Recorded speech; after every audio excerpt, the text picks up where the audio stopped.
নমস্কাৰ বন্ধুসকল, আজি আপোনালোকৰ মাজত নতুন এটা ভিডিঅ' লৈ আহিছোঁ। আপোনালোকক আমি প্ৰভাইড কৰি আছোঁ UCL, যিটো আমি মোবাইল নাম্বাৰ চেঞ্জ কৰিব পাৰোঁ আৰু এড্ৰেছ চেঞ্জ কৰিব পাৰোঁ আৰু আপোনালোকক চাইল্ড ইনৰলমেণ্ট কৰিব পাৰে। আপোনালোকে সেইটো ID বিষয়ে আমি অলপ আপোনালোকক ইনফৰমেশ্যন জনাই দিম।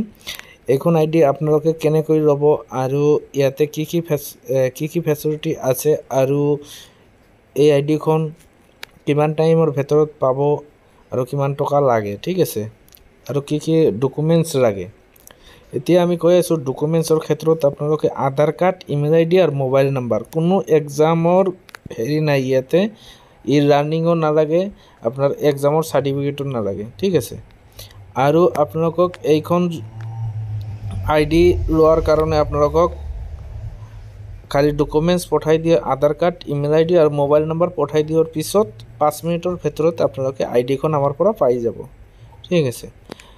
আৰু আপোনালোকক এইখন মোবাইল নাম্বাৰ চেঞ্জ কৰিব পাৰিব, ডেমোগ্ৰাফি আপডেট কৰিব পাৰিব আৰু চাইল্ড ইনৰলমেণ্ট কৰিব পাৰিব এইখন ID দি। আপোনালোকে চাই আছে ইয়াতে আমাৰ বহুতো কাম হৈ আছে। 7,000ৰ ওপৰত আমাৰ অলৰেডি ছাকচেছ হৈ গৈছে, ঠিক আছে।